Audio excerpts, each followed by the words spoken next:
Oh, all right, guys. So yeah, you can see I got the Money in the Bank background going down just because uh we watch Money in the Bank. Oh, let me turn this around so I don't look like I'm trying to be younger than I am. We just watch Money in the Bank. For those that don't know, I've been a wrestling fan all my life, and Money in the Bank was on tonight, and I don't really watch wrestling anymore per se, but I do like week to week. It's just I can't fit it in between the kids and having to stream and do stuff. But when pay-per-views come up, I do watch, so I pay attention. I know what's going on. I watch YouTube videos when I get the chance to just see what's going on every week and all that stuff. And so I decided I really wanted to see the Edge versus Roman Reigns match. And so, I have Peacock just because I do like to watch wrestling. I like to watch old wrestling when I get the chance to, Attitude Era stuff like that. But I threw it on just to see. And to tell you the truth, overall, I'm kind of disappointed in the booking. Um, some of the decisions just I don't get. And then, but the men's Money in the Bank match, ladder match, was fantastic. And the main event, Roman Reigns Edge, was also absolutely fantastic. So I took some notes here, and just to give me prompts. So starting on a pre-show, they talked for a while, and then they gave 10 minutes to the SmackDown Tag Team Title match. Okay, go back to bed, Damien. I'm streaming. Go back to bed. We're not putting on clothes. Go lay down. You're supposed to be asleep. Sorry, my 3-year-old should have been sleeping like 4 hours ago, but he won't go to bed. Not my shit. Coffee. Because I'm getting tired and I want to do this. So excuse me for being a pig on the train. Always SmackDown Tag Team titles. So Usos win on the pre-show, so they take the titles from the Mysterios, which is fine. That should have happened. But like with entrances, you gave them like 10 minutes, so that's like 7 minutes for the match, maybe less. You know what I mean? The match was quick, over, and they really didn't do anything for me. For two guys that are not the centerpiece, but good periphery, need to be their characters in the hottest storyline that you have going. How you gonna put them on the pre-show? Maybe it was to punish Jimmy Uso, but or is it Jimmy or Jay? Whatever one got the DUI a couple weeks ago. Maybe it was to punish them, but they put them on the pre-show. But you rewarded him with a belt, so it doesn't even matter. It's like if you're not gonna punish him if you're gonna punish him like that, just don't punish him at all. Put that shit on the main card. Give him 25 minutes and let three of proven one of the best tag teams in the world in the Usos, one of the best wrestlers in the world, period, in Rey Mysterio, and his son. Let them fucking have a match. So that pisses me off because it really detracts. Unless they work that in somehow with Roman Reigns and all that stuff. But anyways, and then you got, first off, kicking off the main show proper, we had a women's Money in the Bank match. And I'm sorry, this match was decent. It was a little boring. It was decent. But what brought it down was the freaking finish. First of all, Nikki Cross, or Nikki Ash now, or whatever you want to call her, almost a superhero. I get where they're going with this, and this might be a longer time down the road, but superhero Nikki Ash versus super villain freaking Alexa Bliss. This match suffered from all the stupid mind control powers with Alexa Bliss, though I will tell you during the entrances while she was standing on the freaking turnbuckle, that shit was creepy. I'm not gonna lie, she pulls off creepy really well, but trying to pull the thing down with the force or freaking mind control or all this stuff, we don't need that in wrestling. See, the Fiend worked because he never did anything that was too outside the realm of what was possible with The Undertaker. And we all bought into The Undertaker. We all knew, but we bought in anyways, right? And we could do that with the Fiend because the character was good. I'm sorry, she's boring as this character to me, and she just like, she's playful crazy. You could do her that way as like a Harley Quinn-esque type character, and it would have worked. But you had to give her fucking goddamn mind control and freaking force powers and all this shit. It's just stupid. All right, so that wasn't very good. So AJ and Omos, I'm gonna talk about this first. I know it's AJ Styles, but this match could have been on the pre-show, and I wouldn't have cared. Like, first of all, it had no build. I looked at the build; it had no real build. And then all it was just, we do everything we can to make Omos look like the big dick in a small pond. That could have been on the pre-show. But anything with AJ Styles is great. AJ Styles is a world-class performer, number 3 on my list of all-time greats, in my opinion. And I've watched him from when he first got into TNA. So before it became Impact, back when it was on freaking weekly pay-per-view fucking buys, I used to watch it. I have TNA's Best of AJ Styles video that came out in like 2005 or 6. Like DVD set with all his greatest matches to that point on it. But I am an AJ Styles fan. He has done so much in this business. Almost is good. He needs a little work. He's still a little sloppy, and he's not as strong as we want to give him credit for, because, you know, that Ivar dude was a big dude, and when he tried to throw him, he almost fucked that up. There was a couple spots that were like, "Oh, is he okay?" type shit I saw tonight.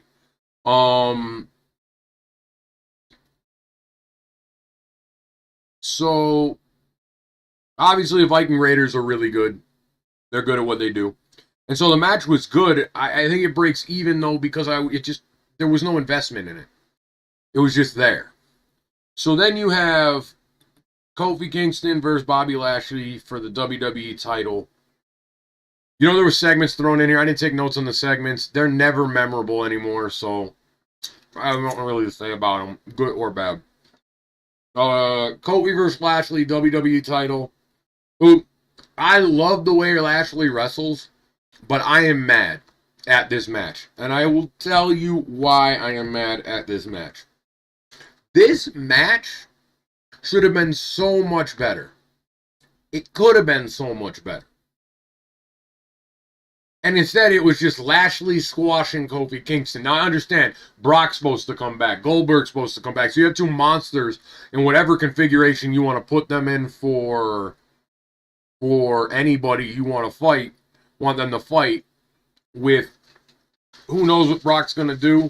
I say you put Brock up against Roman, and you don't make it about the title, make it about Paul Heyman. That would be an interesting story. And maybe even that's how Roman loses the title. Brock's back, and Paul turns on Roman. And that's you going into WrestleMania.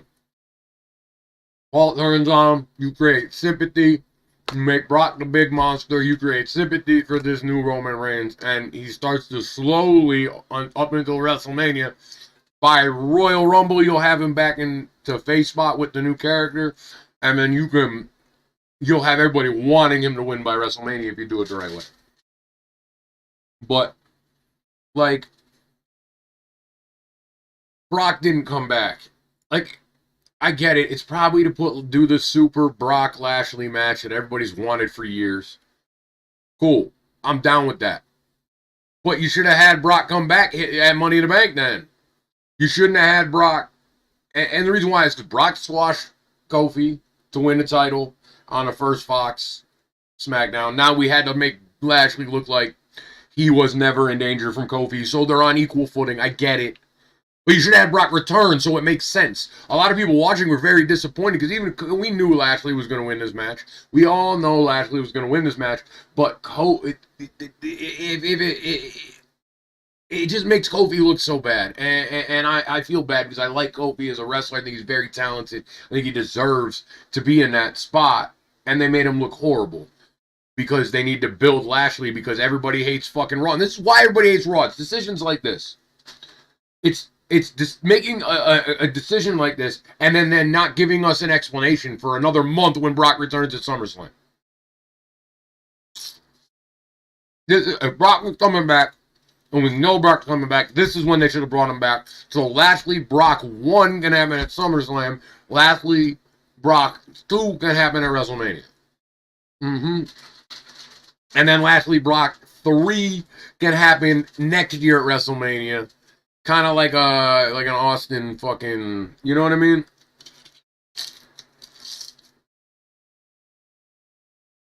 What it is, right? So, moving on from that travesty, we have Rhea Ripley versus Charlotte Flair for the Raw Women's Championship. The match was slow. There were times where I felt like it was bogging down. I think it went a little long, but I love the story they told, where Rhea Ripley was matching Charlotte, but that was it. That's all she could do. But she had the heart, and so Charlotte had to turn it up. There were chants during this of, "We want Becky," and I feel you, we want Becky. I didn't like this match when it was made. I thought this was bad. And they put on a good match, but it's just, whatever. Now, Charlotte Flair wins this match and becomes Raw Women's Champion, which I think is good if you're bringing back Becky, because Rhea Ripley was not ready for that title at all.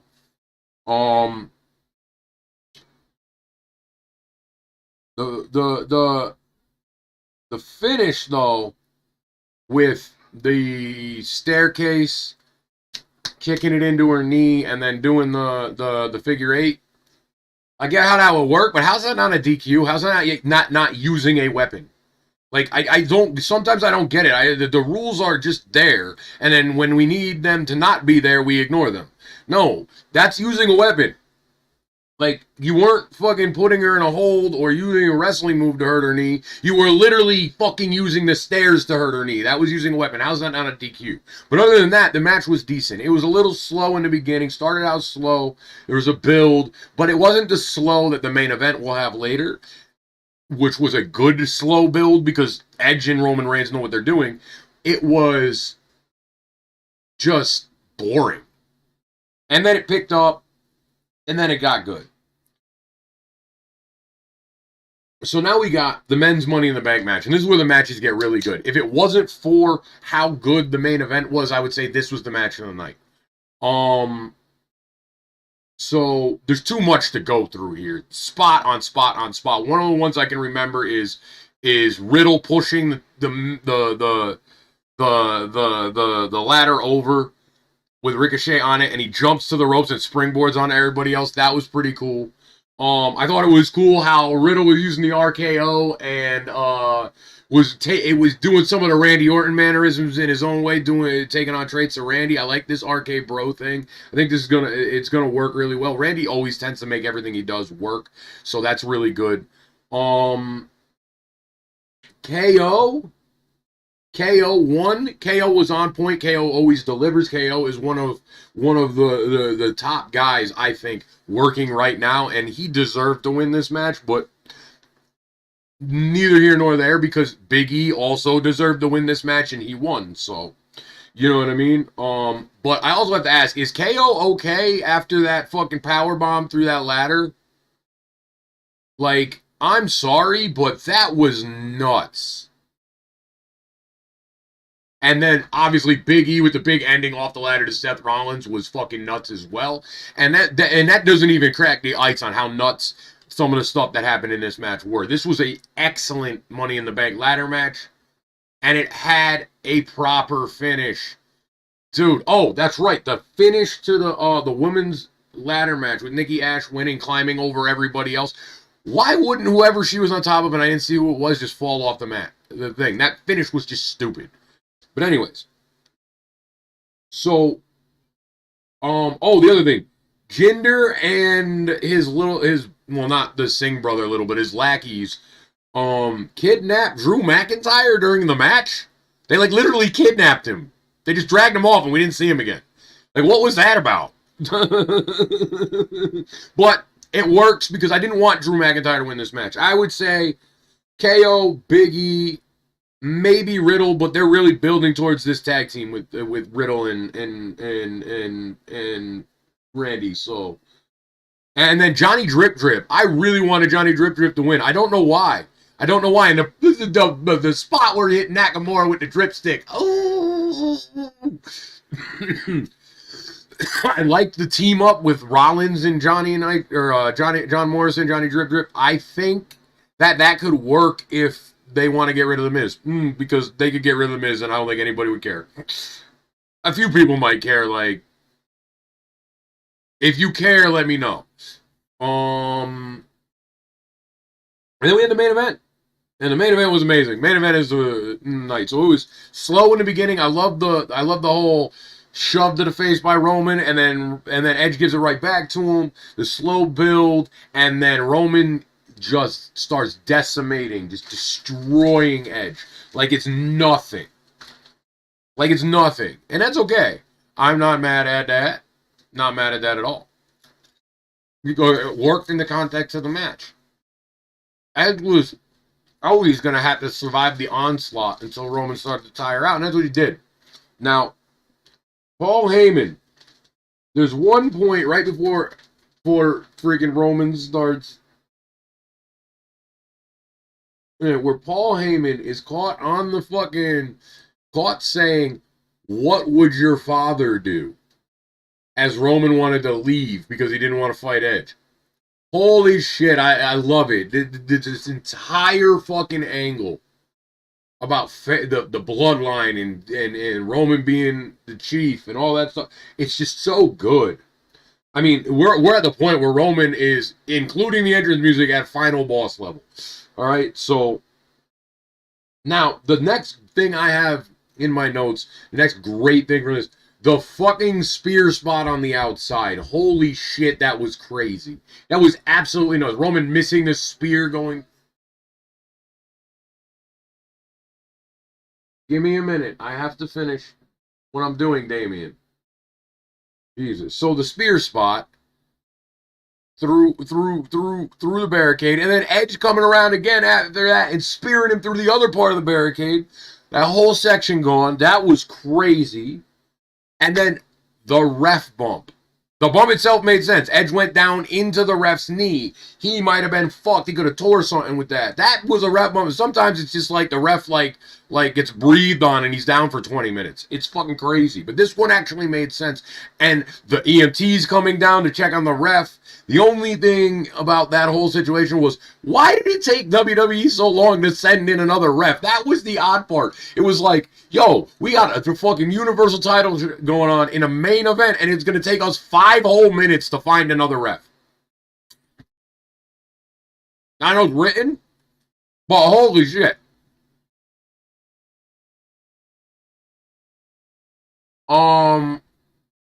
Then you had the whole spot where the ref was gone. The ref's gone. Edge has got him in the Roman puts him in the thing, but Edge reverses, but he can't get the chair piece in his mouth. Edge reverses it. Boom. And you got that. Then the Usos start to come down, but the Mysterios come out of nowhere and smack them. Damien, go!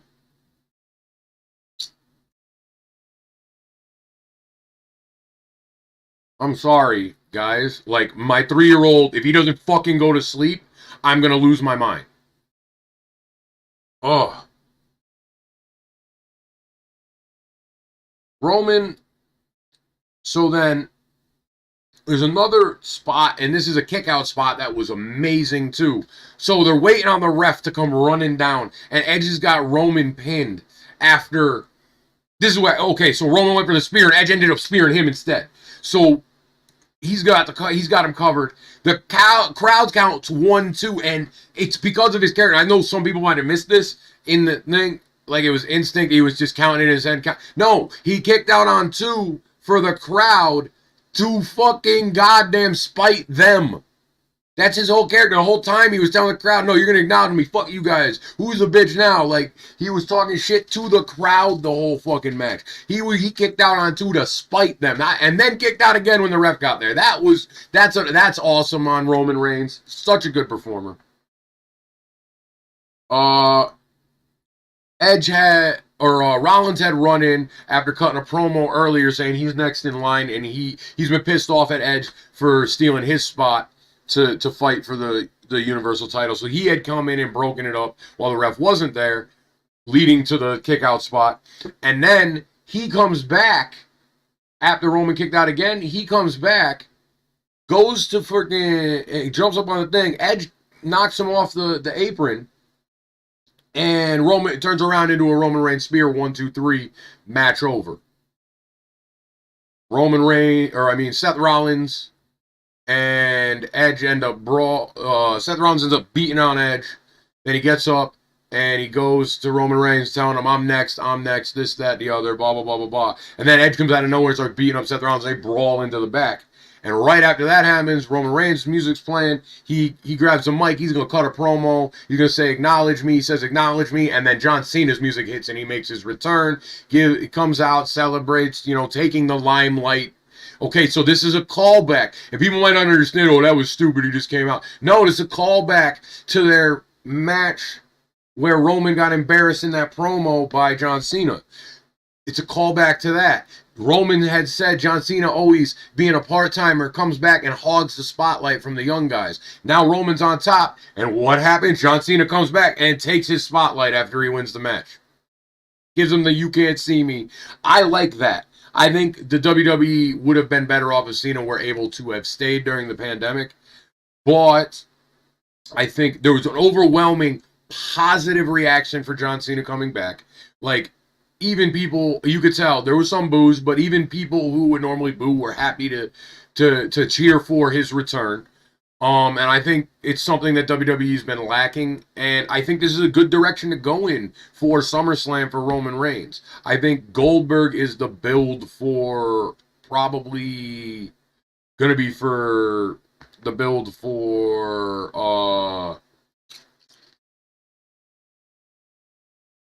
either Survivor Series or Royal Rumble. But right now we're going towards SummerSlam.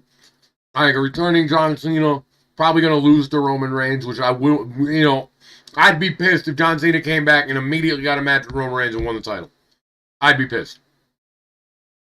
If that happens, there's serious creative problems in WWE that can't be fixed, in my opinion.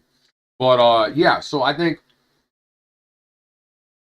overall, the undercard up to basically Flair, Ripley was pretty bad, to tell you the truth. I think it was pretty bad. I think we can do better, WWE. We definitely can do better. At least in booking our pay-per-view cards and building the matches. Because I don't watch week to week, but when I look back and I see everything that happened in the Edge-Roman feud leading into this match, and I listen to Edge's promo when he cut the "You Fear Me" promo, basically, that made me want to see this match. It was real. It felt real. It was using the story threads there. What was half of the stuff on the undercard? What was it? Because I couldn't tell you. And Rhea Ripley and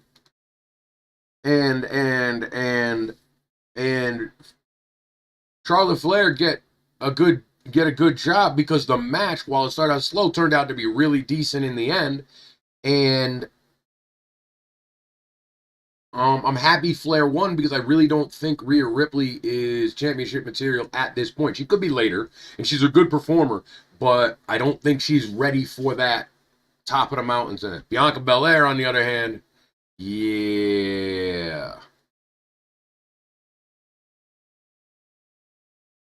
If there was a Bianca Belair match, I missed it, because I came in to the pre-show and then I had to go do something, and I might have missed the Bianca Belair defense if she had one. If she didn't have one, let me know. But that's what I thought of Money in the Bank, guys. Like I said, WWE, the only thing really going in WWE right now is Roman Reigns. And whoever he works with, it's gold. Yeah, you know, Cesaro was gold. Cesaro was gold, and Cesaro deserves to be in that position more, and it looks like he's going right back down, and that's sad for me. But he wasn't even on this fucking card. That's crazy. 2 months ago, he had a universal, or wasn't a month ago, whatever. He had a universal title match. He had a universal title match just a short while ago, and now he's not even on the pay-per-view card. Braun Strowman held the universal title coming in the beginning of 2021 and was fucking released. What the fuck, WWE? But I don't want to get into it. And, you know, I don't watch AEW either. I keep up with both. But at least AEW makes me want to invest in it. I don't always watch the pay-per-views, but it makes me, their storytelling makes me want to invest in it. I will be watching when Adam Page beats Kenny Omega for the AEW title. I will be watching that. Period. Well, it is what it is. Well, anyways, like I said, that's my thought of Money in the Bank.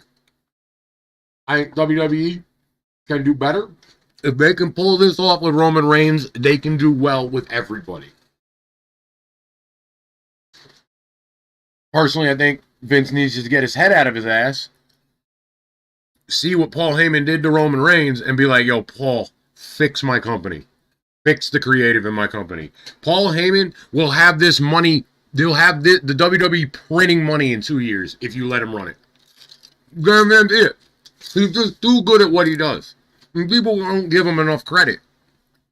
Paul Heyman got fired because Raw lost ratings while he was head of creative. But it wasn't his fault. He literally got made head of creative and a month later was literally in a pandemic. Everything fucking lost shit. You know what I mean? What are you supposed to do?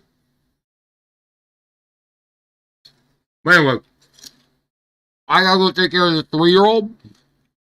And then I'll be back with some Final Fantasy. So, sit tight.